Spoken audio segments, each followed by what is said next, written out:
Good morning. Welcome to our third podcast here at the Supply Chain Academy. My name is Alex Mortimer. I'm a director here at the Supply Chain Academy. I'm joined with Peter Manning, head of Essex International, Professor Tahzeeb Rajwani, professor of International Business and Strategy from Essex Business School at the University of Essex, and Simone Robinson, head of Regional Relationships for the East of England at the IOD. Colleagues, welcome and thank you for being here today. Thank you, Alex. Pleasure. Peter, we've previously explored strategy, innovation and productivity on previous podcasts, but what we're really keen to understand a little bit more on is the international aspect of what is happening in the economy and what other international businesses are thinking of with the UK economy at the moment. So what does Essex International do? So we focus on helping Essex businesses in particular to internationalise, but we're a commercial arm of Essex County Council, so we can help companies outside of Essex across the UK internationalise, and we leverage in particular the relationship that we've got with Jiangsu province in China. Jiangsu's 80 million people. It's a thriving part of China, 10% of all of China's GDP. So it is in its own right a colossal market, and we leverage our relationships there to create an advantageous channel for British businesses to get into China. So we're China business specialists and help companies to find a way into that growing market. Fantastic. We've previously talked about strategy. What kind of strategy does Chinese businesses have over in China with regards to working in the UK? Well, in general, China businesses are very ambitious. They want to break out of China in many cases. They have often succeeded against the fierce competition within China, but their next big step is to develop a position abroad, to develop their brands abroad, and to acquire new technologies abroad. And that in turn will not only grow their bottom line but will help them be competitive in China. So they're looking around the world for things that will give them an advantage, either a new market or new technologies. And so the UK needs to know what it's got to offer.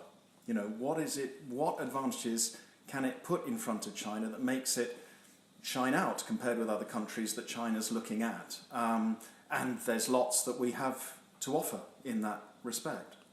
Thank you, Simone. Yes, well, I was going to ask Peter, does the UK, we used to have such a great reputation of made in Britain. That was you know, that stamp was just so well respected. Is that still the case in China now? Is the UK still got that reputation? Well, Britain does have still a reputation for quality, for safety in terms of its products generally and its services generally. In terms of manufacturing or made in Britain, it's interesting because China is itself leading with a major program called Made in China, where it wants to become more advanced in its manufacturing techniques. So Britain, if it wants to compete with that, has to really look for the bits within its manufacturing sector where it can add value to China's manufacturing abilities. You know, where we've got technologies and techniques that will help China to become more competitive as well. That means we've got something to trade for them. But we have to, so our advanced manufacturing skills are what the Chinese would want to procure from us, and so that's an opportunity for the UK. And obviously, you're working with the Supply Chain Academy to help develop that advantage, that competitive advantage over in China, and obviously with Chinese businesses coming into the UK. But we're actually very fortunate today to have one of the leading minds in international business and strategy, Professor Tahzeeb Rajwani. Taz, what's your view on all of this? So my view is that companies need to do more with less. So we're in times of now resource scarcity. Companies have to think about their productivity gains similar to countries. And so we're seeing companies in China, such as Alibaba, Tencent, that are incredibly innovative. Everything from their point-to-point strategy process, from formulation to implementation, incredibly fast and agile. And these companies are huge. If you look at market capitalization, Tencent is arguably in the top 10 in the world, and they have a lot of money, deep pockets. And what that means is that they can come into the UK, they can buy, acquire, mergers and acquisitions could be an interesting area that we'll see some growth in the near future. So I think there are lots of opportunities for the UK to work with Chinese companies in partnership. I think education is one area, and at University of Essex we have got capabilities and resources in areas such as analytics and big data, and these are just some areas that I think the Chinese companies want to learn more about, and robotics is another area. And I think this area down here in the east, especially around Cambridgeshire and Essex, we've got lots of innovative companies. And what the research is telling us is that companies in the UK are agile, but also very resistant. And I think resilience is part of the game at the moment. So companies need to be resilient and strong. They need to be able to have flexibility. And technology, I think, is going to be the key driver for that. Okay, you've touched on a few points there, but can I just pick out partnerships in education? From a partnership perspective, how are Chinese businesses looking at the UK from a Brexit perspective at the moment?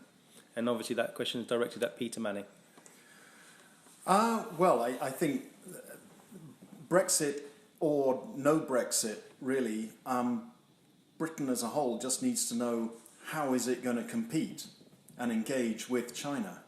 I mean, if you look at an individual business level, that's what a business does. It says, what have I got to trade with the world? How am I going to be different enough to want somebody to engage with me and partner with us? And I think China, as far as Brexit is concerned, gives us an opportunity to be distinctive. It provides Britain, instead of being part of a bloc that negotiates in the European Union with China, we will now have to come out of that and describe how we are different and how we are distinctive and how we can compete and offer China the innovation, the technology. Your own industry, the supply chain industry, we're very advanced in that. A lot of our service skills are very distinctive, and it's going to be a case of Britain really describing those points of difference in China and finding the right route to market for them as a nation. And of course that means working at individual business level to do that, but as a region and as a nation to work on that. Being British, we find it very difficult to sell ourselves, our products. Do you think we need to develop a change within the UK to be more effective at doing that? And Simone, I'm sorry, as a representative of one of the largest membership organisations for directors, what's your perspective on that? Yes, I think we need to actually start being proud of who we are, of what we've got, not hiding it under the proverbial bushel as we do, being so very, very British. We were speaking in a previous podcast about the productivity puzzle, and I was actually going to ask Peter about that, that our productivity levels aren't as high as they should be, because we're very good at this country as embracing digital technology and new innovations, but then it's not actually shown through in our investment and our productivity.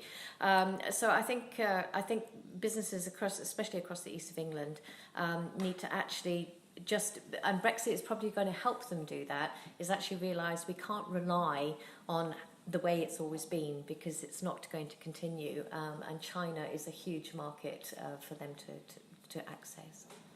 Brilliant, thank you. Taz, any thoughts on productivity and innovation? I think for me, I can see, I'm an optimist, so I think if the UK is able to unlock the potential through investing in key strategic industries, making sure these strategic industries are protected to some degree in terms of, investments are going into key infrastructures, into key capabilities.